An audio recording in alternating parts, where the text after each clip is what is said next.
Segunda-feira, 14 de outubro de 2019, eu sou Antônio Tabet e este é o Segunda Chamada ao vivo, direto de São Paulo para todo o universo conhecido. Hoje, com presenças ilustres. A primeira, ela é jornalista ou economista, agora não sei, seu nome é Márcia Luquete ou Luque que fala. Que você não vem há tanto tempo que eu já tinha até esquecido o seu nome. Pois é, um especialista em saneamento básico, pelo menos de acordo com o presidente da República, Sérgio Dávila, diretor de redação da Folha de São Paulo, jornal que, segundo Jair Bolsonaro, desceu às profundezas do esgoto. O homem que criou o termo petralhas e hoje é arauto da hashtag Lula Livre, Reinaldo Azevedo. E o petralha, Fernando Haddad, ex-prefeito de São Paulo e candidato derrotado à presidência da República. Haddad, você sabe que as redações de todos os veículos de comunicação estão de plantão hoje aqui nos assistindo, porque a última vez que você veio no My News aconteceu a facada em Jair Bolsonaro e eu te avisei disso ao vivo na sabatina do My News. Inesquecível. Inesquecível, pois é, inesquecível. Mas hoje, antes do evento histórico que ainda não aconteceu, a gente vai tentar falar aqui da divisão do bolsonarismo nas redes, da crise no PSL, do Supremo que deve julgar a prisão em segunda instância e uma promessa pouco conhecida do socialismo, a de que na ditadura do proletariado o sexo é melhor. Se inscreve no My News, toca o sininho e bora com esse programa que está começando. Falar aqui da divisão do bolsonarismo nas redes, da crise no PSL, do Supremo que deve julgar a prisão em segunda instância e uma promessa pouco conhecida do socialismo. Eu imagino que a vida de prefeito de São Paulo seja difícil, mas nem se compara ao perrengue que é ser prefeito de Las Margaritas, no estado mexicano de Chiapas. O prefeito Jorge Luis Escandón Hernández prometeu consertar uma estrada do município. Foi eleito e nada. Os moradores cobraram, nada. Então, o pessoal se juntou, foi até a prefeitura e chamou o cara para dar um papo reto. Os cidadãos amarraram o prefeito numa caminhonete e arrastaram pelas ruas. Segundo o noticiário local, ele não teve ferimentos sérios. Agora, já pensou se a moda pega? Imagina a Haddad, você volta à prefeitura e irrita um pessoal, eles te amarram numa bicicleta, vão sair te arrastando ali pela Vila Madalena. Agora, vem cá, falando sério, você está meio reticente em dizer isso, mas esse negócio de concorrer em 2020, a gente vai te ver concorrendo à prefeitura aqui de São Paulo? Reticente não, estou dizendo que eu não vou concorrer em 2020. Zero chance? Zero chance. Olha, às vezes me perguntam por quê, né? Não tem vontade de ir para um debate? A Joyce, da Atena? Não, eu gosto de debater política em qualquer circunstância, mas não precisa ser candidato para isso. E eu vou participar da eleição em São Paulo e no Brasil, se me derem condições. Quero rodar o Brasil. Agora, é difícil você voltar para uma experiência que você já teve. Mesmo ministro da Educação, eu teria dificuldade em me ver de novo no cargo de ministro da Educação. Passei 8 anos da minha vida lá. Principalmente no governo Bolsonaro, né? Não, aí sem chance, né? Mas eu digo, se o Lula fosse candidato, por exemplo, e me convidasse para ser ministro da Educação, dificilmente aceitaria essa pasta, entendeu? Porque você vai, faz um trabalho, dá o máximo que você puder. Você conclui um ciclo, você acha? Eu acho. Mas então por que você tentou se reeleger? Não, é diferente, era para dar continuidade a um trabalho, né? Que eu gostava muito de exercer. Eu gostei muito de ser prefeito de São Paulo, uma experiência extraordinária. E agora é diferente você continuar o que você está fazendo, como eu fiquei no MEC 8 anos, e você sair e depois voltar. Entendeu? Porque tem uma quebra tem uma solução de continuidade nesse tipo de trabalho. Aí você fala, mas eu vou, sabe? Posso fazer uma pergunta? Claro. Eu, como mais novo convertido ao petismo, né, quando o Dávila me contratou para escrever, eu entrei ali na cota da direita, mas agora já mudei. Mal sabia eu. Mal sabia eu traí meu chefe. Eu tenho falado com um monte de petistas, ninguém quer ser candidato. Vai ter um candidato do PT? Você acha que o PT... Olha, eu acredito que em São Paulo o PT deva lançar candidato, porque governou a cidade por 3 vezes, né? Erundina, Marta e eu. O PT está muito aberto em outras capitais. Eu acho que onde tem um candidato progressista que esteja bem posicionado, o PT tende a olhar com muito bons olhos para essas candidaturas. Em São Paulo não existe um candidato progressista bem posicionado no momento. Então é possível construir em torno de um candidato do PT, né? Porque não tem um de outro partido que esteja colocado, como tem em Porto Alegre, Manuela está bem, o Freixo está bem no... Márcio França não seria esse candidato? Eu não vi pesquisa ainda com o nome dele, né? E o Márcio França, assim, ele é uma pessoa que no segundo turno motivou as forças de centro-esquerda a apoiá-lo, né? Inclusive porque o Bolsodória, ninguém ia entrar nessa. Mas vamos ver, nós temos tempo, vamos ver. Mas acho difícil o PT não ter candidato em São Paulo, em virtude do histórico do PT na cidade. Posso fazer uma pergunta também? Ninguém mandou convidar o jornalista. Mas essas perguntas que você está me fazendo, se pode fazer pergunta, já vale? Já é uma pergunta, já vale como a primeira, eu quero fazer um follow-up, que é... Aqui. Tá. A sua mulher seria uma pré-candidata, Mistela? Não, ela não está colocada. Ela ficou muito lisonjeada e surpresa com a abordagem, muita gente pedindo para ela ser. Ela teve um papel destacado tanto em Brasília quanto em São Paulo. Foi uma gestora importante. E você não está ocupando um lugar de fala que não te pertence, não, né? A dizer que ela não. Não, mas eu gosto muito gosto muito do trabalho dela e acho que é um trabalho que foi reconhecido por boa parte da militância, mas ela não se colocou E nem vai. Nem vai. De PT para PSL, o partido do Jair Bolsonaro está pegando fogo. No fim de semana, Bolsonaro e mais 20 deputados enviaram à direção do partido um ofício pedindo que o balanço financeiro seja detalhado e que passe pelas comissões fiscais e diretórios. O presidente disse que quer abrir a caixa preta do PSL. Pelo fundo partidário, que é uma verba pública destinada aos partidos, o PSL recebeu só até setembro quase 64 milhões de reais. Uma boa grana. A crise entre o presidente e o partido começou depois que Bolsonaro foi flagrado dizendo para um apoiador esquecer o PSL porque o Luciano Bivar, presidente do partido, estava queimado. Sérgio Dávila, é só a questão de dinheiro que está em jogo? O que você acha? Acho que o problema do PSL começa com o próprio PSL, que nunca foi um partido orgânico, ele foi um partido de oportunidade. Partido de aluguel, quase. Não vou ser tão extremo a ponto de chamar de partido de aluguel, mas sim, ele serviu para abrigar os bolsonaristas que estavam meio dispersos ali durante as eleições de 2018, que não tinham, de fato, nada orgânico entre si. E aí todos foram para esse guarda-chuva. Ele virou o segundo maior partido do Congresso atrás do PT na Câmara. E agora essa falta de organicidade, chamemos assim, está se revelando nesses escândalos que estão sendo revelados, parte deles pela Folha, nessas brigas internas, nessas ameaças de um para outro. Eu acho que isso estava um pouco escrito. Ou o partido crescia, que é uma aposta que se fez ali depois da eleição do presidente, ou ele se desintegrava. Eu acho que a gente está vendo o começo da segunda hipótese. E não está cedo para isso, Reinaldo? Está cedo, mas compatível com a doença, né? A gente esperava esses sintomas, porque então aí nesse caso vamos começar a descartar coisas, né? O PSL está brigando porque alguém um grupo se mostrou dissonante da orientação oficial? Não, eles são todos ultra-reacionários, falam todos e acreditam todos nas mesmas barbaridades, né? Acho que a questão da grana entra como um interesse oportunista.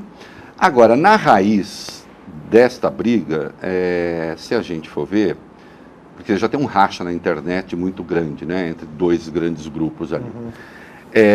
O que é que está no centro? Está no centro, por exemplo, a CPI da Lava Toga, a tal da CPI da Lava Toga, que é uma barbaridade inconstitucional em si, mas tem um grupo, o grupo mais ideológico, eu chamaria a extrema-direita da extrema-direita, que acha que é uma boa avançar sobre o Supremo. E, se preciso, a gente vai e invade o Supremo também, a gente depõe os ministros. Com cabo e sargento. Com cabo e sargento, como disse o Dudu da pistola, né? Então, você tem esta divergência essencial ali.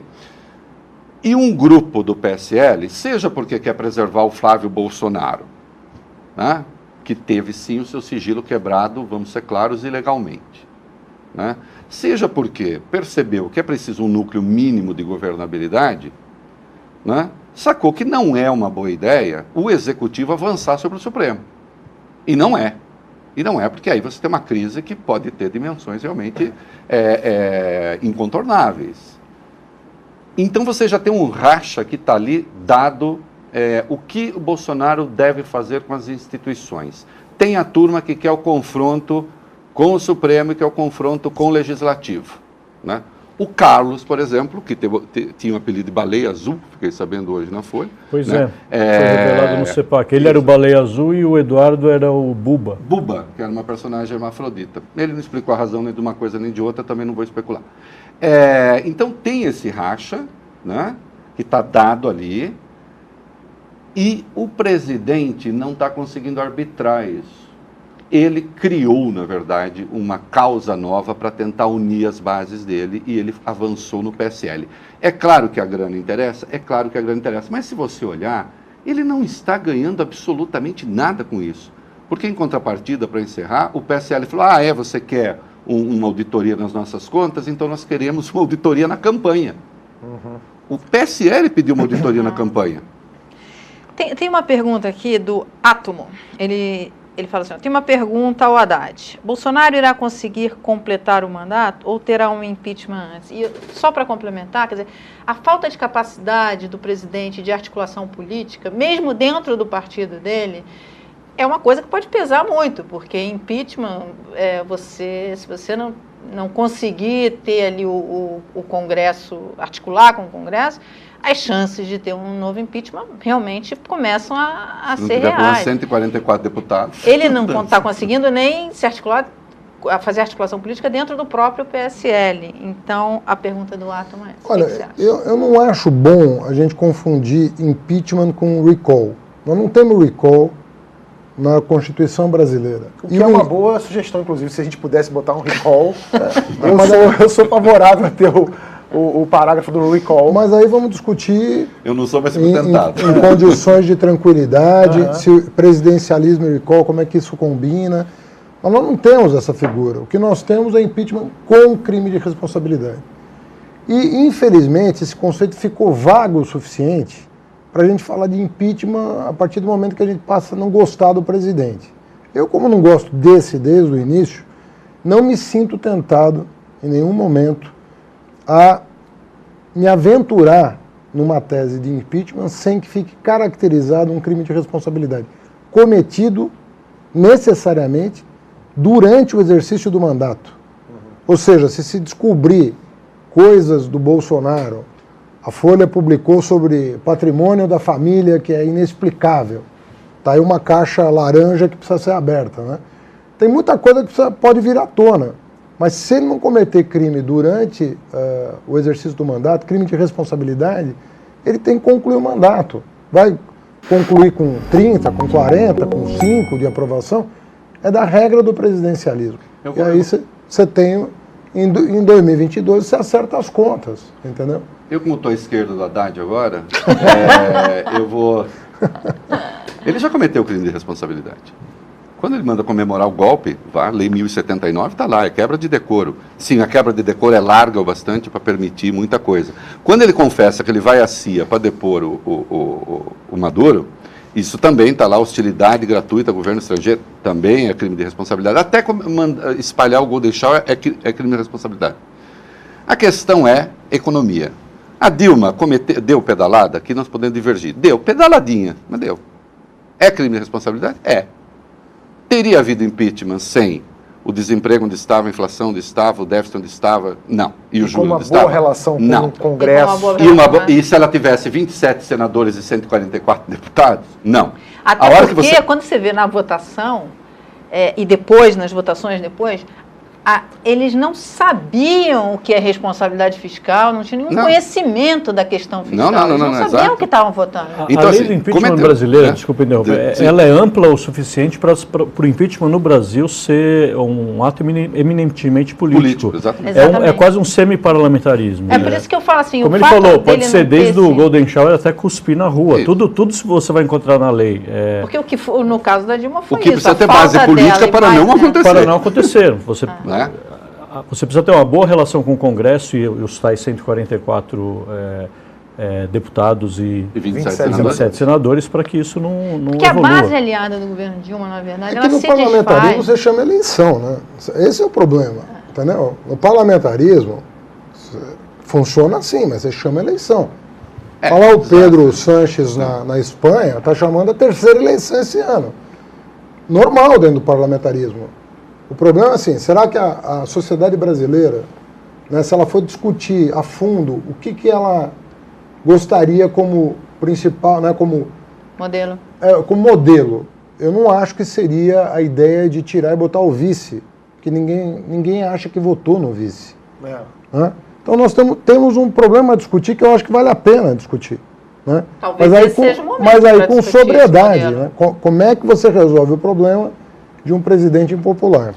Um grupo de deputados do PSL disse ao painel da Dani Lima que uma parte do dinheiro do fundo partidário foi usada para custear a CEPAC, uma conferência conservadora importada dos Estados Unidos.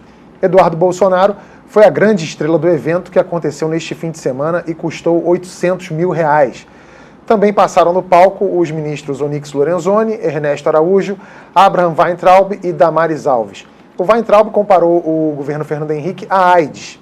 A Damares falou que o governo Bolsonaro pode ficar mais 4, 8, 12 anos no poder e disse que no encontro, aspas, nenhuma menina introduziu um crucifixo na vagina.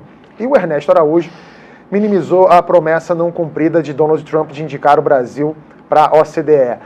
Ele disse que era esperado que os Estados Unidos apoiassem a Argentina. Depois que a notícia vazou, o Paulo Guedes também disse que já sabia. Reinaldo, essa da OCDE era mesmo esperada ou eles estão minimizando a frustração? Eles estão minimizando a frustração, obviamente. Então vamos lá. O que estava combinado, sim, já se sabia que a Argentina era candidata, já se sabia que a candidata da Europa era a Romênia. O problema da carta do Mike Pompeo não é não ter apoiado a Argentina e ter apoiado a Romênia. O problema da carta dele é dizer que não quer a expansão da OCDE. E nós estávamos na expansão. Então, sim, levamos um truque. O Bolsonaro, eu brinquei até no programa, ele ficou como aquela sambinha do molejão, entendeu? Cilada. Chamou ele e tal, seduziu e depois não entregou. Né? Então, foi sim, o Brasil levou um olé e levou um olé depois de ter feito um monte de promessas. Porque fez as promessas. Nós vamos sair do OMC. Eu nem estou muito certo, tenho falado com economistas, de que o Brasil abrir mão das vantagens que tem no OMC como país em desenvolvimento, seja realmente um benefício quando vis-à-vis a OCDE, a entrada na OCDE. Eu tendo a achar, inclusive, e há muitos que dizem que não, né? Mas o Trump exigiu isso do Brasil. Então vocês declarem que vocês abrem mão das vantagens do OMC e eu os apoio para a OCDE. Não apoiou e o Brasil disse, sim, nós abrimos mão porque queremos fazer parte do primeiro time, aquela coisa arrogante. O detalhe é que a Argentina, né, que foi indicada pelos Estados Unidos, ainda não abriu mão. Não, e a Coreia do Sul, que já está lá faz tempo, nunca abriu mão de exigência nenhuma, de facilidade nenhuma. Né? Essa então, falta de contrapartida do atual governo brasileiro na diplomacia e nas relações internacionais, acho que é o principal problema, e a OCDE é só a cereja do bolo. Tem um corpo técnico, goste ou não, bastante competente, que é o Itamaraty, é o Serviço Diplomático Brasileiro, 1.200 diplomatas que vivem disso, que tem uma história incremental de relações internacionais que foi colocado totalmente de escanteio. Um outsider foi escolhido para ser o chanceler. O corpo técnico não é levado em conta para nenhuma decisão e acho que a gente está colhendo os frutos disso. Mara, foi uma boa para o Brasil ou não foi? Eu tenho uma pergunta antes, do Roberto Valério. Porque o Roberto Valério, ele é membro do canal e você sabe que aqui no canal os membros têm prioridade para fazer pergunta e é para você. É possível uma coligação... Não, está aqui. Pergunta para a Haddad sobre a possível candidatura do Luciano Huck. Olha, é possível, né? Não é de hoje que se especula sobre essa possibilidade e tem figuras proeminentes da política brasileira que estão, né, tentando viabilizar essa candidatura, na minha opinião. E num segundo turno, se o PT não entrasse num segundo turno, o PT mas daí a composição... Estão há 3 anos da campanha presidencial, né? O que aconteceu em 2018, né, é muito grave, porque Ali não era e nunca foi uma disputa entre dois extremos, como a imprensa, a maioria da imprensa tentou vender. A imprensa tentou vender uma coisa que não existia, né? Porque eu era o candidato, eu sei de que partido eu sei da tradição a que eu pertenço. O PT surgiu da crítica aos modelos burocráticos de esquerda, autoritários, nasceu do novo sindicalismo, nasceu da crítica à União Soviética, nasceu de outra filosofia. E da profunda recessão Então, que o país entrou no governo Dilma, né? Eu acho não, que não, isso daí estou falando lá coloca- atrás, nos anos 80, tá. o PT nasceu Sim, dessa sim, energia, sim. uma energia de renovar as esquerdas.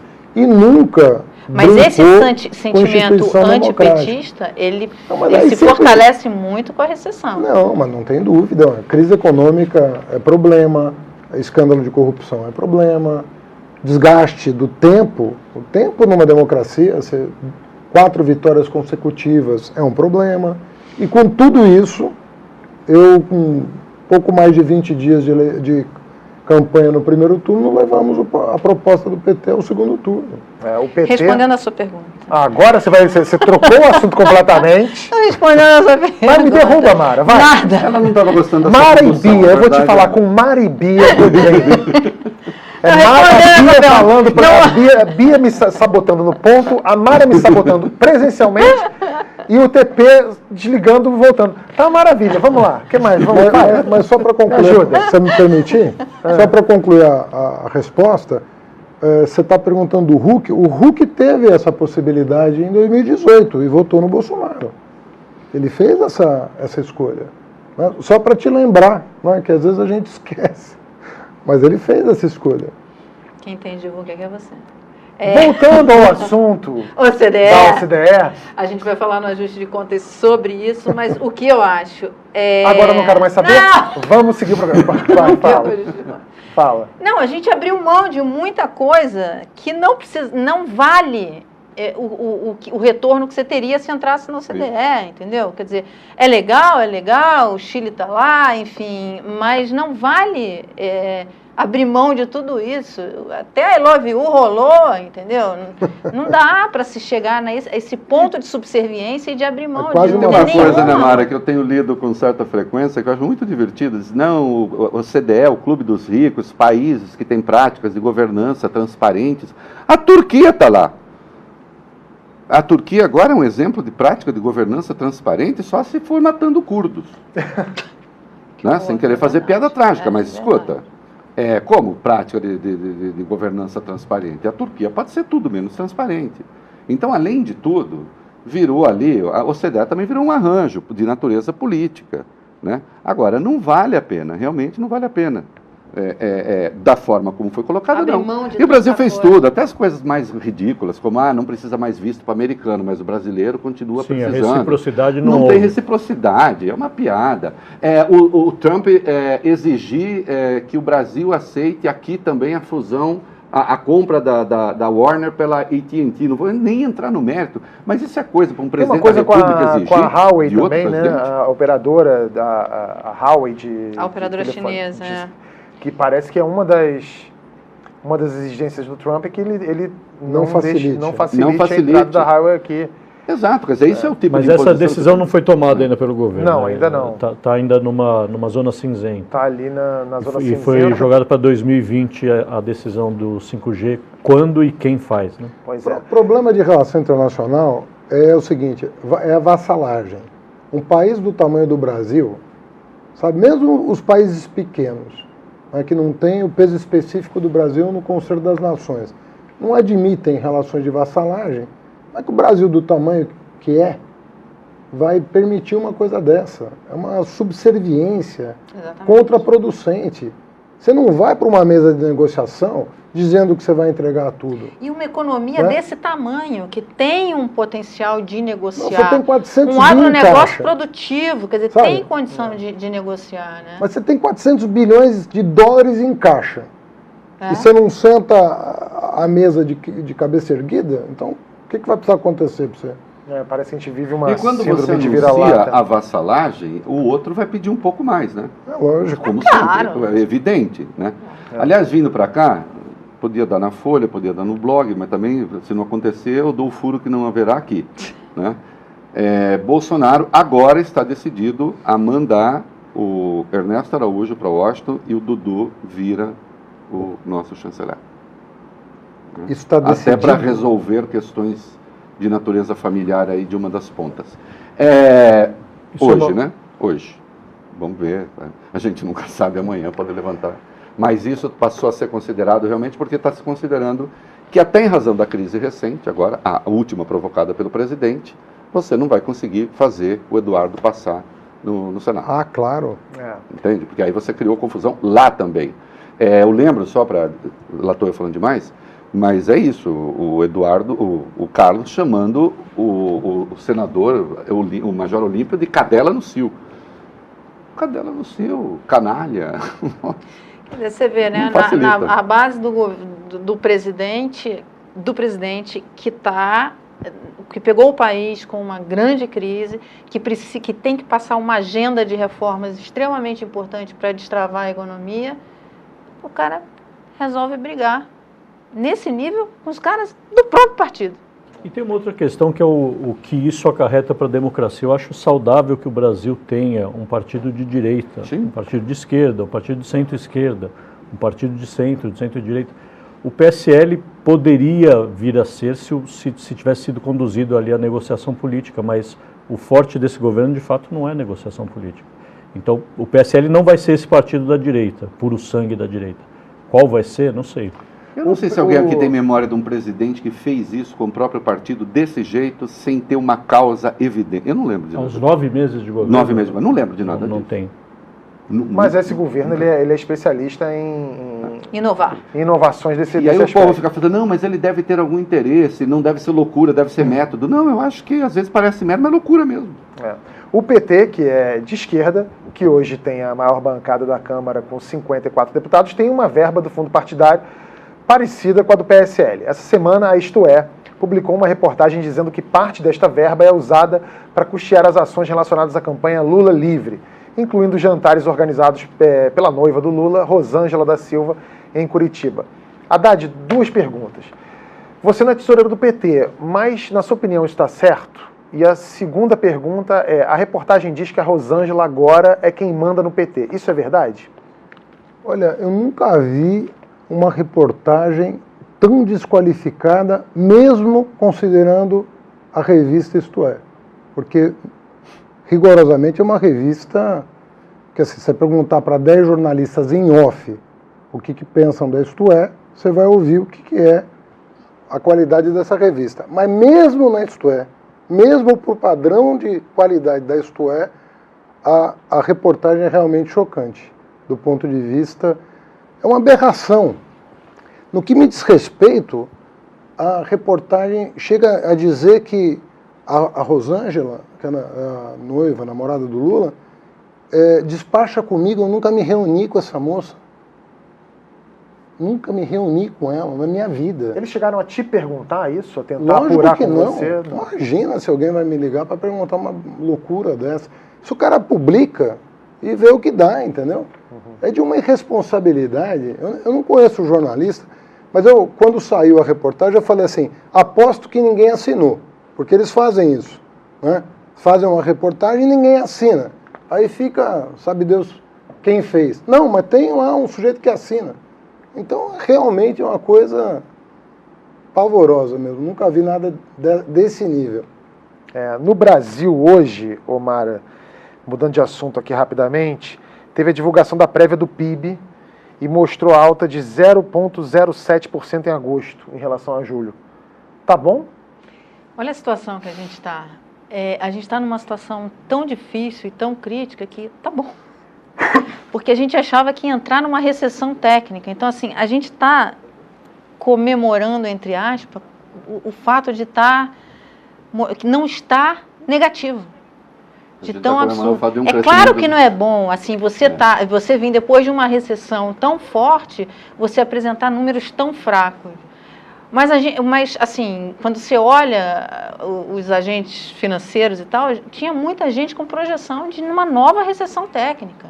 Então, quando o número vem positivo, o cara fala assim, pelo menos... E sabe que eu fico fascinado, Mara, com a capacidade de vender, e aqui vai uma crítica, sim, o senhor Paulo Guedes, que é muito preservado, a capacidade de vender terreno na Lua, que tem o Paulo Guedes. Porque eu lembro perfeitamente dele falando, assim que nós fizermos a reforma, o Brasil vai estar crescendo no acumulado de 12 meses 4%. E nós estamos crescendo no acumulado de 12 meses 0,87%. Não é?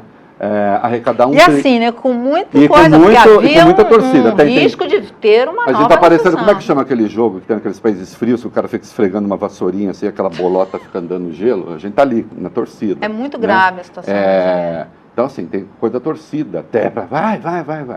1 trilhão arrecadar com privatizações. E ele deu uma palestra essa semana passada para empresários que eu fiquei fascinado. Até eu disse, eu não entendo economia, quem entende economia é Amaro Luque. Agora ele disse, olha, o mundo está entrando ali num esfriamento, está encolhendo, não sei o quê, e o Brasil não, o Brasil está saindo, agora o Brasil vai começar a crescer. Eu disse, bom, então o mundo encolhe e o Brasil cresce. O mundo vai começar a comprar menos, inclusive do Brasil, mas o Brasil cresce. Bom, se cresce, não é pelo fator externo, deve ser pelo interno, deve ser pelo mercado interno. Todas as medidas... Sem renda, o mercado todas interno as é que não medidas, tem por renda enquanto, e não tem emprego. Exatamente, Né? tira a renda, tira emprego. Os números publicados pela Folha, a matéria ótima do Canzian, com todos os dados ali, 44% das famílias ganham até R$ 1.996, não é? E todas as medidas, por um tempo pelo menos, elas são contracionistas, inclusive a reforma da Previdência, Claro. Inclusive as mudanças que precisam fazer, que vão ser feitas no funcionalismo. Então nós não teremos mercado externo porque vai estar comprando menos, nós não teremos mercado interno porque a política econômica, nem estou entrando no mérito. Se E o PIB é calculado com o peso de 2/3 consumo das famílias. Consumo das famílias. Interno. E, no entanto, nós vamos crescer, o mundo vai encolher, e o Paulo Guedes fala isso, o empresariado aplaude, ele faz uma piadinha geralmente meio grosseira, porque ele tenta competir com o Bolsonaro no humor, tentando ser um pouco mais chique e não consegue, e as pessoas dizem, então tá bom, então tá ótimo. O empresariado aplaude, mas não está investindo. Eu ousaria, exatamente, aplaude, mas não está investindo, também para não dar o braço a torcer. Também para não dar o braço a torcer que tinha... Aqui, lá vamos nós. Né? Não quero votar no Haddad, porque ele é petista. Tá bom, havia outros. Aí, independentemente de qualquer coisa. Eu não quero votar na esquerda? O Gregório fez uma vez um há outros. Gosta de ambientalista? Tem a Marina. Gosta de liberal? Tem o Amoedo. Gosta de não sei o que? Faz como eu votei no cara que perdeu pro Daciolo. A gente já fez em algumas edições do programa, a gente já falou sobre as questões econômicas aqui e, via de regra, a gente fala que a situação econômica não é exatamente culpa do governo Bolsonaro, que a situação já vinha ruim de muito tempo. E hoje eu li um comentário de um cara falando assim, o governo Bolsonaro divulgando esses números como se fossem muito positivos, não parece uma pessoa dizendo, olha, a gente está sem cárie, mas é claro, você está sem dente. É um pouco isso, Mara? É totalmente isso, e assim, isso mostra, porque ele estava com a faca e o queijo na mão, porque no começo havia os agentes econômicos, empresários, estavam apoiando fortemente a candidatura dele por conta do Paulo Guedes, imaginando que ia haver um choque liberal no país e tal, e que a gente ia crescer enormemente, E quando ele começa, ele dá mais atenção à agenda dele de costumes do que à agenda econômica. Quem foi o grande antagonista da reforma da Previdência? Foi a oposição? Não. Foi o Bolsonaro. Entendeu? Quando ele entra e diz, não dá, tem que reduzir mesmo a idade mínima e tal, ele causa um alvoroço, ele causa uma série de coisas. Mas bem ou mal, pode não ter sido mérito exatamente do Paulo Guedes ou da equipe dele, pode ter sido mais mérito do Rodrigo Maia ou do Davi Alcolumbre, mas a reforma vai passar, ou está passando, está na reta final de passar, a reforma da Previdência. Eu acho que acertadamente agora eles mudaram o foco para a reforma administrativa, porque a tributária vai ser uma briga de foice ali. A gente viu um exemplo aí com a sessão onerosa. E porque a despesa com funcionalismo é a segunda maior rubrica de gasto do governo. E no terceiro momento eles vão começar a atacar fatiada essa reforma tributária. Eu não acho ruim esse receituário, não acho ruim de verdade. Não, mas o problema é o seguinte, ele não tem uma articulação no Congresso para passar isso. Então, o que eu acho os agentes econômicos viram é que, assim, não vai ser do jeito que se imaginava que ia ser, que ele ia lá.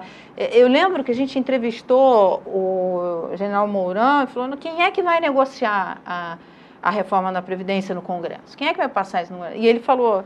Não, vai ser o presidente, né? Conhece o Congresso, está lá há 30 anos, vai ser o presidente. E não foi, pelo contrário, ele se revelou um entrave muito forte. A agenda está certa, e eu vou concordar com o meu chefe, A agenda... Sempre uma decisão saudável. É sempre A agenda sábia está essa certa. decisão. O problema é que o que eu acho assim, se superestimava o efeito que isso teria na economia. Pelo menos o efeito imediato. Imediato. Então, no caso da reforma da Previdência, você imagina, bom, passou a reforma da Previdência? Já passou praticamente, né? Isso Mas então o timing foi muito eles longo. imaginavam que o timing Sim. fosse menor.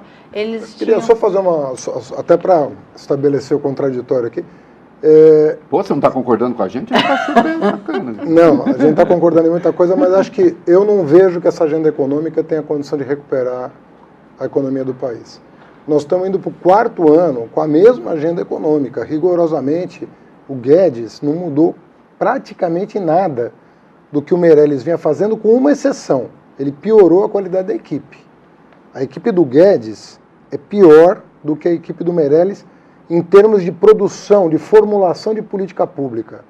A equipe atual não consegue formular política. Então é a mesma agenda com uma equipe pior. E sem prejuízo da discussão de questões que precisavam ser resolvidas, só para te lembrar que o Lula, quando entrou, fez uma reforma da Previdência, chamou os sindicatos para negociar. Então não estou fazendo esse tipo de discussão, até porque não vou entrar no mérito de cada reforma como que eu faria. Mas a minha opinião é de que esta agenda, desta maneira, ela não vai recuperar a economia brasileira e, mais, vai piorar os indicadores de igualdade. A desigualdade vai aumentar no Brasil nos próximos anos. Antes de você falar, tem uma pergunta aqui de outro membro do canal, Tiago Faria, membro há 4 meses. Você falou, o que você falou, essa análise que você fez da política econômica é muito parecida com a do Ciro Gomes, que a gente daqui a pouco vai até botar uma entrevista que a gente fez aqui. Aí o Tiago Faria pergunta o seguinte: qual a chance de uma união Ciro-Haddad? Olha, eu não estou entendendo muito qual que é a do Ciro. Então, já que você não entende qual é do Ciro, espera um pouquinho que a gente vai falar. Porque para falar da situação econômica do Brasil, a Mara teve com o Ciro e falou com ele. Vamos rodar aí, Bia, só para o Haddad ouvir o depoimento do Ciro antes de responder essa pergunta. Eu pego 40 milhões de pessoas e trago da classe D e E de consumo deprimida ao zero para um padrão de consumo de poder comprar um forno de micro-ondas, uma geladeira, de fazer um puxadinho em casa, comprar cimento e tal material. E esses 40 milhões imaginaram que a rampa de ascensão social era para sempre, que os filhos viveriam de outro jeito. Como a lógica política aqui é o deixa que eu chuto, é o caudilismo, é o culto à personalidade, é o São Lula, não houve nenhuma pedagogia, nenhuma politização. Essa gente, os pastores dizendo para eles todo dia que isso é autoajuda, que foi Deus que deu, que aceitar Jesus é prosperidade, não sei o que e tal. Isso é um fenômeno também importante, que o PT não entendeu nada e tal. Aí vem a Dilma e faz o quê? Vem uma crise internacional, os preços dos produtos brasileiros do estrangeiro, que pagaram essa festa do consumo do Lula, despencaram. E aí a Dilma faz exatinho como o Fernando Henrique, um estelionato eleitoral. Promete que vai continuar uma política, chega lá e faz o inverso. O que você achou desse depoimento? Tem coisa que o Ciro fala que, como ele é candidato, a pessoa tem menos isenção sobre tudo, mas ele procura fazer uma análise racional. É óbvio que o Lula foi ajudado pelo preço das commodities, como já aconteceu no passado várias vezes. Mas se você prestar atenção no que aconteceu no primeiro ano do governo Lula, estou falando de 2003, a agenda econômica do governo Lula, a partir do segundo semestre de 2003, ela estava armada. O Brasil começou a crescer 4% ao ano em 2004, saindo de uma crise, né, em que a inflação estava em 2 dígitos, estava em 12%. Então não é verdade que a commodity explica tudo. Lula fez muita reforma microeconômica, sobretudo, na área do crédito, na área da construção civil, na área do Bolsa Família, que elevou, ele próprio reconhece, 40 milhões de pessoas saíram da miséria. O ProUni foi gestado no segundo semestre de 2003. Um conjunto enorme, as leis das PPPs foi para o Congresso Nacional. Veja bem, PPP, estou falando de parceria público-privada, lei que foi encaminhada, né, por um governo de centro-esquerda. Então tinha uma agenda que bombou a ponto de nós crescermos o dobro das taxas verificadas no período anterior. E, de novo, todo mundo que lê os meus artigos de economia sabem que eu sou crítico de algumas medidas, até porque fui vítima delas, como prefeito, que foram tomadas na área fiscal para estimular a economia, do meu ponto de vista, de maneira equivocada. Agora, a Dilma foi sabotada depois. Sabe, você negar uma evidência dessa... Você está falando da desoneração? Eu estou falando da desoneração, mas depois das desonerações, a Dilma mandava uma medida provisória de estímulo a um setor da economia, o doutor Eduardo Cunha metia 10 outros setores e faca no pescoço do executivo. Então, não é uma coisa tão simples assim de ficar botando o dedo no nariz das pessoas. Agora, Haddad, a gente vê esse depoimento do Ciro, você falou, ele é candidato, o Ciro realmente ele age como candidato já há bastante tempo, ele continua assim, apesar da gente ter apenas nem completou um ano ainda de governo Bolsonaro, mas muita gente critica essa desunião da esquerda. Sim. Que o Ciro se sente sabotado pelo Lula, ele fala isso publicamente, que na eleição passada ele acha que teve as chances dele ceifadas por conta do Lula, ele eventualmente critica o PT, e a gente ainda não viu, pelo menos eu não vi, não sei se vocês viram aqui, algum movimento, assim, a maior oposição do governo Bolsonaro é o próprio governo Bolsonaro. Sim. Como é que você enxerga isso? Você acha que a esquerda deveria se unir em algum momento, sentar e... É natural que o primeiro ano seja monopolizado pela situação. Até porque essa situação é uma situação tão inusitada que ela monopolizou, porque ela também monopolizou a oposição a ela própria. Então, é uma coisa impressionante esse governo. Você pega o noticiário, ele está... próprio aqui o pobre do Sérgio Dávila é obrigado a dar tudo o que acontece no dia. Prós e contras. E os prós e os contras saem do mesmo lugar. O Palácio do Planalto é uma usina de confusão. Tem que cobrir. Né? Segundo lugar, a relação dos partidos de centro-esquerda estão boas.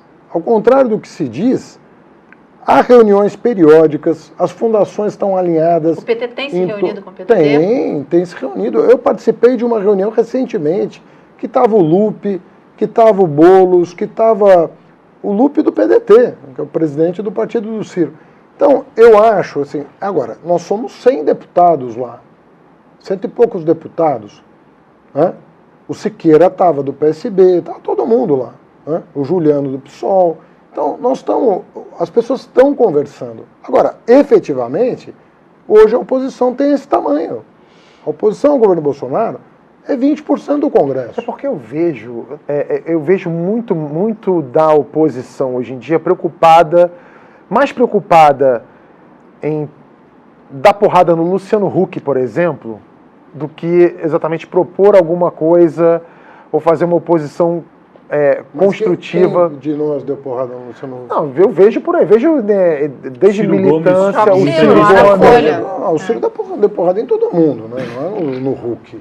Eu já apanhei, o Lula apanha, a Dilma, todo mundo apanha do Ciro. O Huck, Olha, eu vou fazer uma outra pergunta aqui do Guilherme Huck Veinen. não pode apanhar um pouquinho. Uma pergunta do Guilherme Veinen, que também é membro do canal. Haddad, o PT apoiaria outra candidatura em 2022 sem lançar candidato? Por exemplo, Ciro Gomes? Olha, primeiro eu acho que nem o Ciro está atrás do apoio do PT. Né? Não é possível que alguém que declare o que ele vem declarando esteja pensando em receber o apoio. Pelo menos não parece querer. Né? Então essa pergunta tem que ser, em primeiro lugar, feita a ele. Porque ele provavelmente vai dizer que não. Né? E o PT? Né? Bom, mas se a pessoa não quer o apoio, você vai discutir apoio a quem?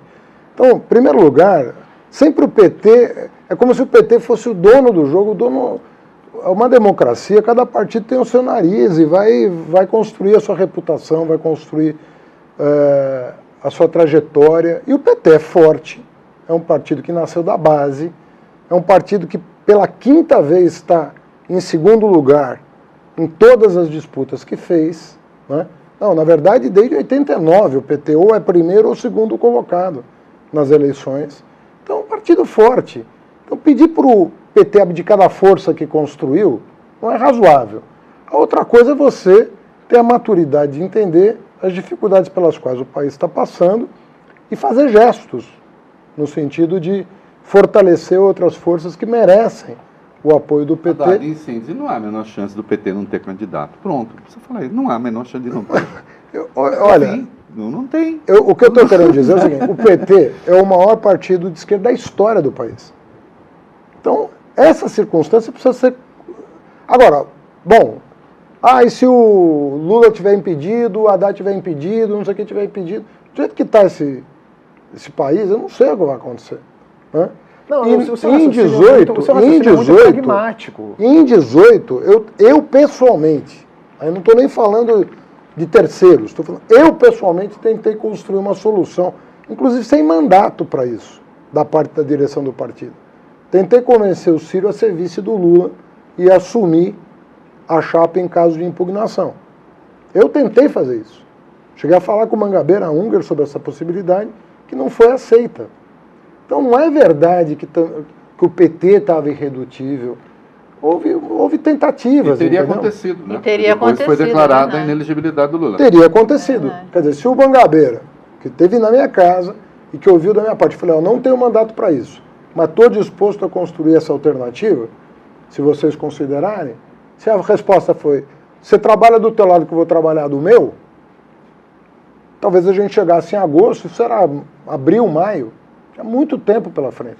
Talvez a gente pudesse chegar em agosto com a coisa Ciro construída, candidato, né? entendeu? O que eu acho não Ciro inusitado- candidato. Ciro vice do Lula. Então, não. Com a perspectiva de assumir- assumir a, E teria a chapa. assumido se tivesse acontecido, porque o Lula foi declarado Foi de inelegível. fato Exatamente. impugnado. Mas o que eu acho inusitado E isso foi, não é a nossa, a perspectiva nossa não é herdar o lulismo. Nós queremos construir uma nova trajetória na centro-esquerda. Então, são cálculos que as pessoas fazem e política tem muito de matemática, ao contrário do que as pessoas pensam. O Reinaldo tem uma estamos- pergunta para você. se eu puder só completar, o que eu acho inusitado é estarmos aqui em 2019, 9 meses de governo Bolsonaro, discutindo Muito bem 2022. Não só nós aqui, não é um problema nosso, é o país O país inteiro. está olhando para 2022. É verdade. Temos 3 anos e meio Mas quase eu gosto da para seleção essa brasileira. A Copa do Mundo falta aí um tempo, a gente já está querendo saber Não, quem a vai no gente lugar está do como Tite. quem faz uma Porque o time cirurgia. não está jogando bem.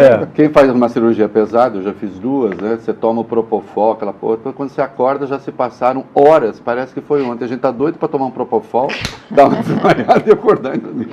Olha, a pergunta para você, presta atenção, Reinaldo, porque Eita, eu não lá- consegui lá entender vem, bem. lá vem. É da Juliana. Ô, Juliana. Por favor, pergunta para o Reinaldo. Se governo já tem sua oposição, mudando de partido, o PSL passa a ser oposição da oposição sem se opor? Fiquei confusa, eu também. Eu também, né? Porque o que eu fiquei curioso nesse novo partido que falaram em construir, né? Que disse que ia se chamar conservadores. O conservadorismo no Coitado Brasil é dos muito maltratado. A conservadores. esquerda é meio culpada, né? Ficar tratando conservador como esse bando de... Não. Conservador é conservador de instituições e não de iniquidades, né? Então essa gente não é conservadora nada, é um bando de reacionário. Agora eu pergunto, o Marcelo Álvaro Antônio iria para o novo partido? Acho que sim, porque ele continua no ministério. Ele iria com toda a sua biografia, não é? E a folha que tem dado, essa folha que fica mergulhando no esgoto e tal, não sei o que, fica dando a lavanderia que eles criaram, o laranjal que eles criaram, não é? Ele iria para o novo partido? A propósito, o Flávio Bolsonaro seguiria o pai no novo partido ou ele seria considerado incompatível com a alta moralidade desse novo partido? Então, não é nada. O Queiroz, né? O Queiroz, aliás, o Bolsonaro, o Eduardo saiu com a camisa LGBT, né? A rede não perdoou, faltou o quê? Do Queiroz, né? Então, veja, esse novo partido, respondendo a nossa ouvinte, que é assinante, o nome dela é Juliana Assinante, esse novo partido, na verdade, é só uma tentativa de arrancar a grana do PSL da mão do Bivar e companhia. É só isso. Porque não existe uma outra razão. Porque mesmo a depuração que eles podem estar querendo, depuração que mais para a extrema-direita ainda, eles acham que defender tortura não é o bastante, né? Na quinta-feira tem julgamento no Supremo para assistir com pipoca e guaraná. O presidente Dias Toffoli vai colocar na pauta da votação a prisão em segunda instância. Existem 3 ações que discutem essa questão. E aí a expectativa toda é para saber como a decisão dos ministros vai afetar o caso do ex-presidente Lula, que está preso em Curitiba. Reinaldo, qual é a tua aposta? A minha aposta é que a ADC... Antes de fazer minha aposta, eu só quero chamar a atenção para o surrealismo desta votação, porque isso é uma ação declaratória de constitucionalidade. Vai se declarar constitucional ou não o artigo 283 do Código de Processo Penal, no trecho que diz que a pessoa só pode ser presa depois do trânsito em julgado de sentença penal condenatória. O que há de formidável é que este trecho é igualzinho da Constituição, o inciso 57 do artigo 5º, que é cláusula pétrea, não pode nem ser mudado. Como é que você vai declarar inconstitucional um trecho da lei que repete a Constituição com uma pequena diferença? A Constituição, como é a lei abstrata, fala em culpado e a lei fala em ser preso. Então eu acho que só tem uma atitude decente que o Supremo pode tomar, que é declarar, obviamente, a constitucionalidade do artigo 283 e, portanto, as pessoas não podem ser presas a não ser depois do trânsito em julgado. 170 mil pessoas vão ser soltas por isso, é uma mentira que a extrema-direita está divulgando por aí, a extrema-burrice também, sobretudo a extrema-burrice, que coincide com a extrema-direita. Porque não é verdade. As pessoas se esquecem de que existe o recurso da prisão preventiva em qualquer fase do processo. E, portanto, se você tiver um traficante barra pesada que tenha sido condenado em segunda instância, ele pode ter a prisão preventiva decretada pelos vínculos óbvios que ele tem com o narcotráfico, aí com base no artigo 312 do Código de Processo Penal. Portanto, eu acho que o Supremo vai fazer a coisa certa, espero que faça, com os votos de sempre dos Torquemadas e dos Savonarolas que estão lá, Roberto Barroso, Edson Fachin, Luiz Fux e, eventualmente, outras pessoas perdidinhas ali. Ô Sérgio, você acha que os vazamentos da Vaza Jato vão influenciar nesse julgamento? Sim, acho que vão. O Supremo, em tese, é o tribunal que julga questões constitucionais, mas no Brasil o Supremo também é uma jabuticaba, também julga no varejo e no atacado todas as questões. Nós sabemos o nome, temos torcida, eu não, mas digamos a população, sabemos o nome, temos torcida pelos 11 ministros que formam a corte. Estávamos falando agora da seleção, sabemos que o Janot foi lá, segundo ele próprio diz, querendo matar um deles. O Supremo brasileiro só existe no Brasil, uma corte bastante jabuticaba. E sim, vai levar em conta o que se sabe até agora dos vazamentos, vai levar em conta a pressão popular, vai levar em conta a opinião pública. Esse é o Supremo que temos, para o bem e para o mal. Piorou muito depois das transmissões ao vivo, né? Você não acha? Eu não estou nem fazendo defesa de nada. Há quem diga que piorou, há quem diga que trouxe mais transparência. Mas daí, de novo, a jabuticaba, né? De que você falava, né? Também parte da nossa jabuticaba. Também. Um poder contra-majoritário ficar tão exposto. Porque o nome já diz, é um poder contra-majoritário, não significa que ele é contra a maioria, significa que ele pode ser. Né? Você não leva... Você não faz plebiscito para mandar prender ou soltar as pessoas. Você vai no processo, vê o que tem dentro, né, e julga de acordo com os autos. Então, o poder contra-majoritário, ele é mais recolhido no mundo desenvolvido, ele é mais preservado. Às vezes você não conhece sequer o voto dos integrantes isoladamente. Às vezes se publica só o resultado final. Esse Big Brother que está aqui, não... Entende? Então, faz parte da jabuticaba a que o Sérgio se referiu, essa notoriedade televisiva que acaba constrangendo em momentos de muita paixão, de muita tensão social. A Suprema Corte Britânica acabou de julgar, a Suprema Corte Inglesa acabou de julgar a ilegalidade da suspensão do parlamento por 5 semanas que o Boris Johnson pediu. Isso. E o voto é o voto da maioria, sem assinatura, não houve transmissão nenhuma. É um voto claro, escrito em língua que dá para você entender, não é naquele rebuscamento, né? Jargão que a gente usa aqui. E breve, você lê e fala, tá, entendi por que eles julgaram inconstitucional, ilegal suspender o parlamento por 5 semanas. E tem uma questão de natureza técnica, assim, sem querer chatear, mas que é preciso... O detalhe é que foi autorizado pela rainha. Sim. Veja você. que é preciso que a população entenda, porque se fala muito, o Supremo tomou uma decisão em 2016, agora vai mudar. São decisões diferentes. Em 2016 era um habeas corpus e o Supremo autorizou a possibilidade de executar a pena depois da condenação em segunda instância. Não é no julgamento de matriz constitucional, não é numa ação de controle de constitucionalidade. Agora não, agora a tal da ADC é realmente a leitura da Constituição, quer dizer, a leitura do artigo 283, segundo a Constituição. Essa decisão é de natureza constitucional. A outra não era. Portanto, pode haver sim mudança de voto, né? E acho que haverá, né? O jornalista Felipe Moura Brasil publicou uma reportagem que mostra como age a militância online do bolsonarismo, na verdade. Para surpresa de ninguém, e tal qual acontecia em outros governos, tem muita gente ali com carguinho, recebendo dinheiro em gabinetes de parlamentares e dedicando-se a defender o governo e coordenar ataques a quem o critica.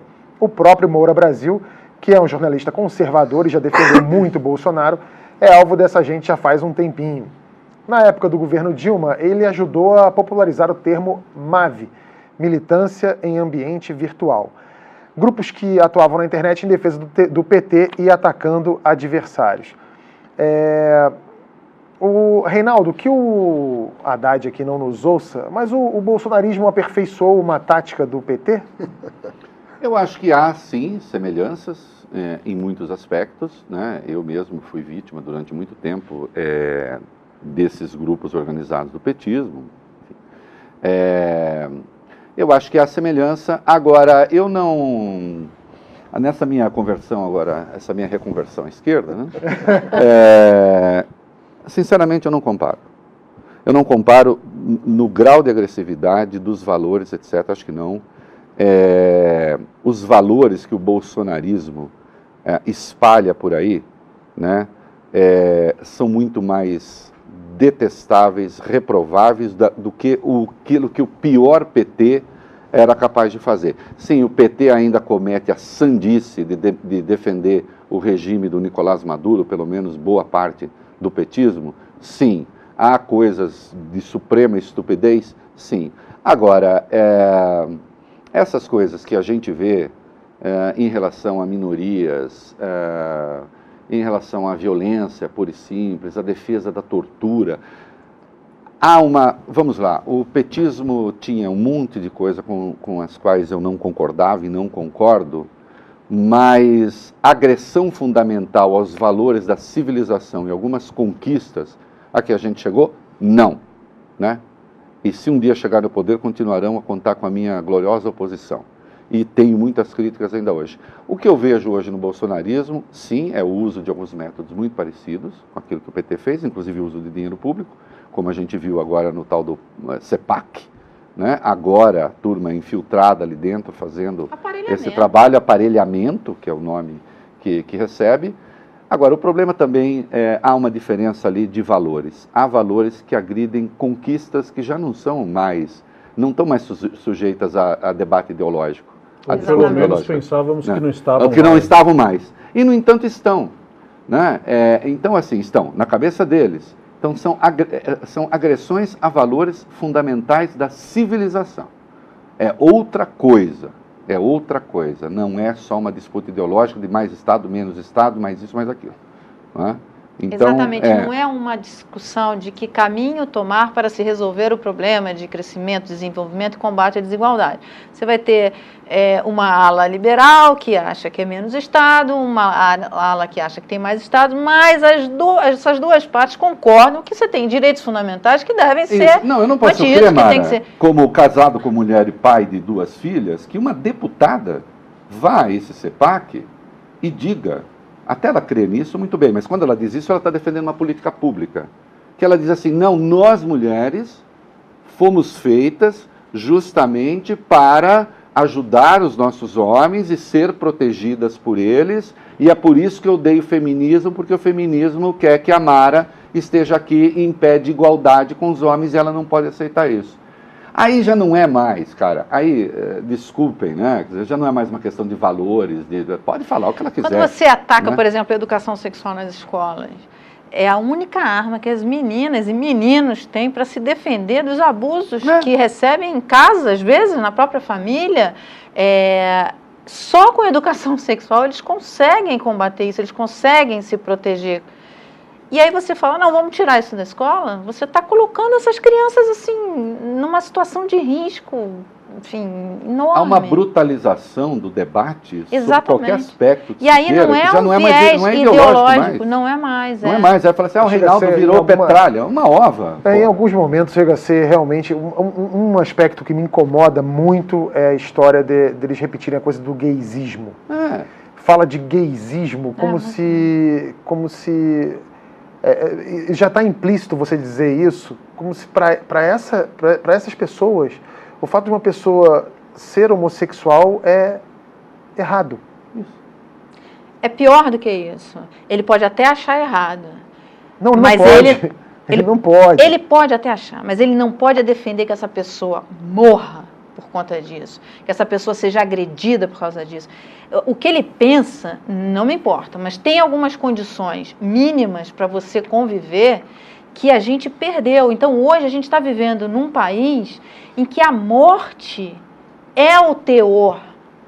É a morte que está imperando, é a violência. Isso é muito triste. O nosso erro foi achar que o que a gente pode chamar de difusamente de ideias iluministas fossem consensuais. Elas não eram, estamos descobrindo agora. O que estamos discutindo aqui há 10, 5 anos seria inadmissível, impensável. Como pode?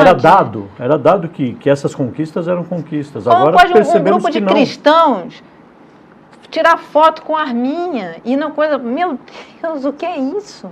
Não você tem... É chocante. O presidente, ainda que numa circunstância especial, porque ele foi uma formatura de PMs, mas depois eles fizeram escarcéu com a foto, o pai estava com um garotinho, o filho, provavelmente, vestido com a farda da PM, tem um revolvinho de brinquedo na mão, revolvinho de brinquedo. Só que aí se faz uma foto, o presidente com a criança no colo, com o arminho, o presidente fazendo sinal positivo, e quem espalha a foto são eles. E isso não é uma valorização da polícia. Então, assim, isso é uma valorização da milícia. A polícia tem que ser valorizada, mas não dessa forma. Eu fico estarrecido porque a arma é de brinquedo, mas ela alude, uma arma de brinquedo, uma arma de verdade, alude a mesma coisa. A diferença é só do risco ali, naquela hora. Mas a alusão que se faz é a mesma. Né? Então, quando eu vejo isso... Aí, querido, aí vem falar, não, porque nós somos liberais. Isso não é liberal nada. Isso é um bando de reacionário. Isso é um bando de... Isso não é liberal, isso não é conservador. Fascistoide age à maneira dos fascistas. Não tem um fascismo à volta, portanto não são. Se houvesse, seriam. Se as condições existissem, seriam. Né? Então, assim, há diferenças, pode haver semelhança com o PT no financiamento e não sei o quê. Agora, nos valores que difunde, aí não. Aí realmente aí ultrapassa o limite, mesmo das minhas piores brigas com a Haddad por causa da ciclovia. Vem cá, mas muita vida, né? Uma pergunta aqui do Alexandre Trindade. Tá, pode fazer. Nossa, como você tá fofo. Não tô, não. Eu tô com fome. Alexandre Trindade é membro do canal. Valeu, Alexandre. Pergunta ao Haddad: o PT pode vir como coadjuvante nas próximas eleições presidenciais? Flávio Dino é um nome forte para ator principal? Para deixá-lo mais atraente, cogita-se trocá-lo de partido? De volta para o futuro. De volta para o futuro. Mas olha, esse tipo de especulação, ela não faz muito sentido. E está muito cedo, não está? Então, primeiro, está muito cedo. Segundo, o que eu falo, o PT não vai abdicar da sua força. E vai avaliar as circunstâncias de acordo com o cenário que for melhor para o país. Mas, né? olha só, aqui tem várias... Eu sou amigo do Flávio Dino, admirador do Flávio Dino. Eu até, recentemente, tinha uma muito boa relação com o Ciro. Passamos o ano de 2018 conversando o tempo todo sobre política. Eu fui talvez o primeiro petista a buscar uma aproximação com ele, em torno de amigos comuns. Não tenho, da minha parte, pessoalmente, não tem a menor... Mas olha só, tem um monte de pergunta aqui, é que eu só fiz as duas membros do canal. Não, mas... Que revela uma angústia, eu acho, das pessoas, de tentar achar uma solução. Mas tem a angústia do petista que quer que o PT tenha candidato, entendeu? A angústia tem para todo lado, não é? Se a gente for avaliar só com base em angústia, a gente não vai tomar melhor. Budapeste, a turma na Hungria venceu o Viktor Orbán na capital de uma cidade. Entendeu? Então, é assim. O que eu acho que o Reinaldo, divergindo um pouco, mas concordando com o geral, nós vivíamos um processo que, divergências à parte, e é bom que haja divergências, né? Você não tem republicanos e democratas, você não tem Whigs e Tories, você não tem... Todo lugar, onde tem democracia, tem mais de um partido. Mas nós estávamos habituados a um tipo de disputa democrática em que o que estava em jogo não eram os valores democráticos, eles próprios, e menos ainda as instituições democráticas. E agora não. Nós estamos num momento em que isso está sendo discutido. Por exemplo, censura às artes. Vamos pegar uma coisa do dia a dia. Os artistas estão apavorados. A invasão fizeram no Pedro II. Com o que está acontecendo. Na Bienal do Livro do Rio. Professores sendo perseguidos, professores com medo de lecionar. Escolas sendo invadidas, entre aspas. Nós estamos falando de coisas muito mais básicas do que a gente imagina. A partir do momento em que uma figura como a Fernanda Montenegro não se sente segura num país, porque uma autoridade da cultura ofende, do que nós estamos falando? Nós estamos falando de coisas muito básicas da sociabilidade. Então, esse governo, ele coloca em pauta questões que jamais poderiam estar sendo discutidas num ambiente minimamente civilizado. Né? A gente pode achar que a Damares é uma caricatura, só que ela é ministra. Então, a partir do momento que a fala dela é aquela, sabe, ela não está fazendo humor ali. A gente dá risada porque é tão absurdo o que ela está falando. Mas é uma autoridade. Mas ela é ministra. Haddad, então, para o bem, outra coisa. Para o bem, para o mal, goste ou não, Fernando Henrique, olha a importância que o Fernando Henrique teve. Claro. Veja, a importância que ele teve, goste ou não da obra. Vai um ministro da Educação e diz que ele é a AIDS que abriu caminho para a doença oportunista que era o Lula. Ele é ministro da Educação, em língua semi-analfabeto. Mas ele é um analfabeto completo em moral, em ética, em decência, em qualquer coisa que se queira. Isto é inaceitável, isto não é mais, isso não faz parte mais da disputa. É isso, não mas é uma disputa Haddad, agora eu não lembro se eu cheguei a fazer essa pergunta para você na época, acho que não, porque a gente não estava vivendo o governo Bolsonaro, mas você, como um membro proeminente do PT, você não acha que a gente veio de 4 governos do PT, começou muito bem com Lula e veio a Dilma, deu uma caída, vários escândalos de corrupção durante o governo, os governos que aí uns passavam mais batidos, outros não. Depois disso, teve a sua eleição e durante a eleição que você participou, a impressão que eu tive, é muito pessoal, era de que o PT, e tem até o Lula, tem um vídeo do Lula falando isso, o Lula falando assim, gente, ninguém vai votar no Bolsonaro. Imagina, quem é que vai votar? Não, que ninguém vai eleger esse cara. O Lula já fazia pouco caso da candidatura do Bolsonaro, e o PT se preocupou em campanha e junto com a militância do PT, que é muito forte, é muito organizada, todo mundo sabe disso, minou todo mundo. Foi todo mundo riscado do mapa ali, sobrou quem? O Bolsonaro, que angariou todos os votos do antipetismo que tomava um pouco de conta do país naquela situação. Você acha que o PT tem um pouco de culpa de ter agido assim, ou você acha que não agiu assim e isso é uma leitura equivocada minha? Olha, eu acho o seguinte, o Bolsonaro se elegeu em condições muito particulares, em que houve um atentado, esse atentado teve ampla cobertura, deu a ele uma visibilidade que ele não tinha, permitiu a ele não participar dos embates democráticos em torno de ideias, em torno de projeto de governo. A facada que ele recebeu praticamente sepultou as chances do Alckmin ir para o segundo turno, porque travou o processo eleitoral, entende? Travou o processo eleitoral. Então, seria razoável, seria muito razoável o PT perder a 5ª eleição depois de 4 vitórias consecutivas. Então, isso era uma coisa, ganhou 4, perde uma. Não tem problema nenhum. Agora, nós não subestimamos o Bolsonaro, na verdade. O Bolsonaro, a eleição, não estava para ele. Ele era um candidato que tinha um público, ele tinha lá 15%, 17% do eleitorado, ele tem um discurso que dialoga com setores muito reacionários da sociedade, para usar o jargão que eu acho correto, né, a terminologia correta, setores reacionários da sociedade, que querem fechar o Supremo, que querem ditadura militar, que querem passar fogo em LGBT. Tem gente assim, infelizmente. O que vai fazer? Na democracia, se admite até que uma pessoa concorra. Jamais passaria aí de 15%, 17%, 20%. Então foram condições muito específicas. Então o PT perdeu a 5ª eleição, normal. Mas nós tínhamos 13 candidatos. Nós tínhamos 13 candidatos. Alguns muito bons, inclusive. Bons não significa que eu concorde com a plataforma.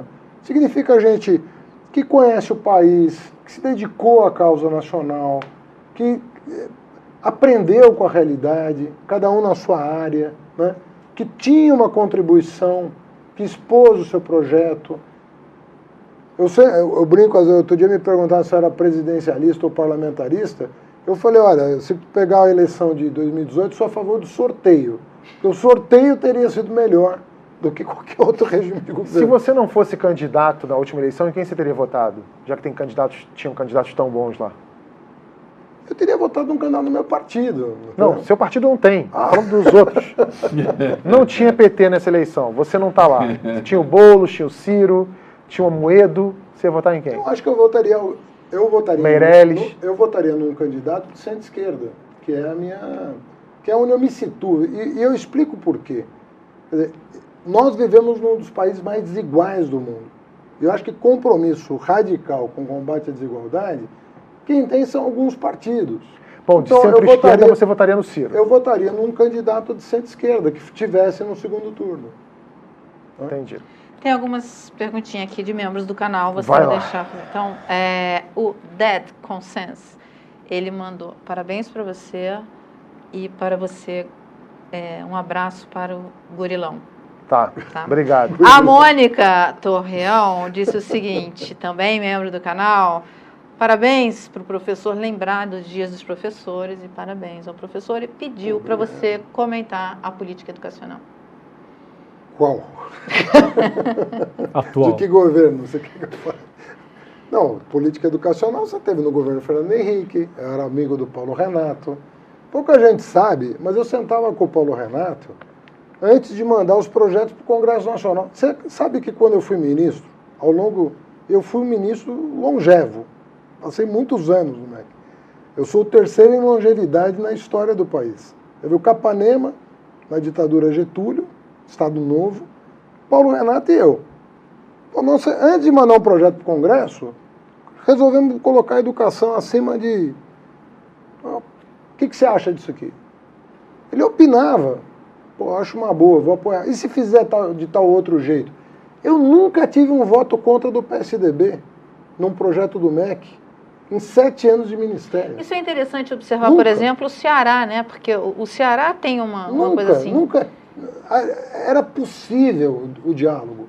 Era possível você pegar uma agenda e tirar da disputa político-partidária quando ela podia ser alçada à condição de política de Estado. A gente pode Essas dizer, coisas Reinaldo, que existiam. O Weintraub conversa com quem? Vamos supor, ele não quer conversar comigo porque não gosta de mim. Ok. Com o CAF. Tá? Quantos ex-ministros foram chamados a opinar? Esquece o Haddad. Eu sou um em quantos que estão vivos. Quantas lideranças do país, tem várias lideranças no âmbito da educação, o Brasil produziu boas lideranças educacionais. Quantas pessoas foram lá conversar? O Reinaldo, a gente pode dizer que o Reinaldo que cunhou o tema dos petralhas, ele era feliz e não sabia? Olha, veja só, petralhas, esquerdopata e tal. Era um período, vamos lá, eu não quero justificar nada e também não me arrependo. Era um período em que o PT também se julgava mais eterno que os diamantes, né? E, portanto, qualquer pensamento que não fosse o pensamento petista... Era reacionário. Era reacionário. Eu até brinco frequentemente quando eu digo assim, o PT achava que a extrema possível da direita no Brasil era eu. Eu sempre fui um liberal. Vai ver o que eu escrevi, em que momento eu preguei, em que momento eu defendi a ditadura militar ou o diabo, né? Não, existe uma coisa evidentemente muito pior sob esse ponto de vista, né? Que são os reacionários e tal, que querem, golpistas, porque é preciso deixar claro, são golpistas, eles são disruptivos. Então, acho assim, eu acho que a gente chegou... O governo Bolsonaro tem pelo menos uma coisa boa. Eu acho que ele serviu para clarificar pensamentos. Na verdade, quem é quem faz o quê? E quem quer o quê? Né? Eu acho que a gente tem visões disruptivas da sociedade, né? Aqueles que não se conformam com a institucionalidade democrática, e há aqueles que, dentro da regra do jogo, têm escolhas distintas a fazer. Sim, eu diria que é mais fácil, sob certo ponto de vista, conviver com um petralha na rua, em qualquer lugar, do que conviver com algumas dessas pessoas, porque eu nunca fiquei com medo de que um petralha desse um tiro em mim. Essas pessoas, elas podem dar tiro, é isso, elas ficam o tempo todo defendendo armas e não sei o que. Insisto, rompe o padrão da civilidade, rompe o padrão da convivência, ainda que uma convivência conflituosa. Bom, esse foi o Segunda Chamada de hoje. Se você curtiu o vídeo, compartilha. E para quem não é membro, para quem é membro, na verdade, a gente continua a conversa já numa outra live que vai começar logo depois dessa aqui. A gente vai continuar aqui ao vivo, mas só para você que é membro. E a gente vai falar sobre comunistas, se são bons ou piores de cama. E com um dos galãs da esquerda aqui, Haddad, aliás, a não presidência te fez bem. Você chegou aqui, eu falei, nossa, tá mais magro, tá bem. Se você fosse presidente, estavam sendo malhado agora, não estaria malhando. Bom, para você ser inscrito, é só você clicar nesse retângulo azul aqui embaixo do vídeo e a gente vai continuar o papo aqui mais alguns minutinhos para você que é membro. Já a gente começa mais uma live aqui para você que é membro do My News. Obrigado para todo mundo e até segunda que vem com mais um Segunda Chamada.